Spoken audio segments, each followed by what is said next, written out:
விஷயத்தை மட்டும் சொல்லி என் உரையை முடித்துக் கொள்ள விரும்புகிறேன். 1982ஆம் ஆண்டு புரட்சித் தலைவர் அவர்கள் அம்மா அவர்களை சத்துணவு திட்டக்குழுவில் சேர்த்தார்கள்.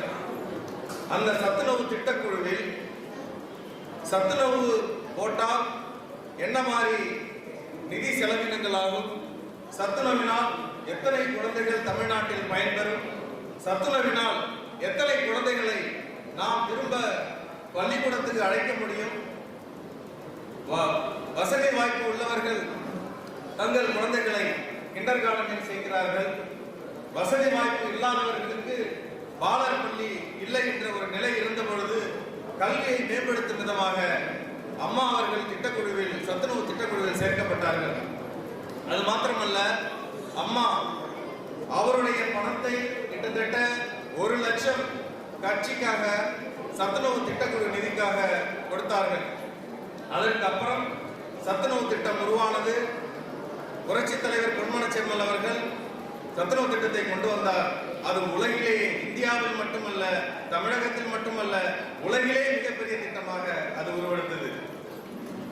அம்மா என்றால் மிகப்பெரிய இன்ஸ்பிரேஷன்.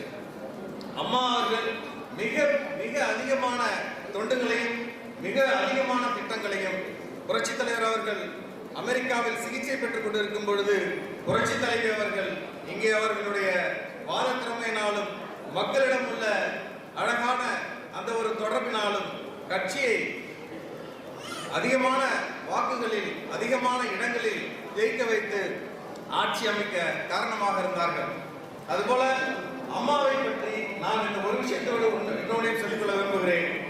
அம்மாவை பற்றி, புரட்சி தலைவி அம்மாவை பற்றி படிக்கக்கூடிய விஷயங்கள் இன்னும் நிறைய இருக்கிறது. இந்த குறைந்த நேரத்தில் அண்ணன் அவர்கள் அவருடைய கருத்துக்களையும் பயிற்சி பட்டறையும் நிறைய சொல்ல இருக்கிறார்கள். அதே சமயம் இதோடு இல்லாமல் இங்கே வந்திருக்கக்கூடிய இளைஞர்களும் இங்கே வந்திருக்கக்கூடிய அனைத்து பெண்களும் நீங்கள் அம்மாவை பற்றி நிறைய படிக்க வேண்டும். அதிலே பொக்கிஷமாக நிறைய விஷயங்கள் இருக்கின்றன. அவர்களுடைய திட்டங்கள் நிறைய இருக்கின்றன. அவர்கள் நாட்டுக்கு ஆற்றிய தொண்டுகள் நிறைய இருக்கின்றன. அவருடைய குணாதிசயங்களை பற்றி நீங்கள் படிக்க வேண்டும். அது உங்கள் எல்லாருக்கும் மிகப்பெரிய ஒரு உத்வேகமாகவும் உங்களை முன்னேற்றும் வழியிலும் கொண்டு செல்லும் என்று கூறிக்கொண்டு இந்த வாய்ப்பளித்ததுக்கு நன்றி கூறி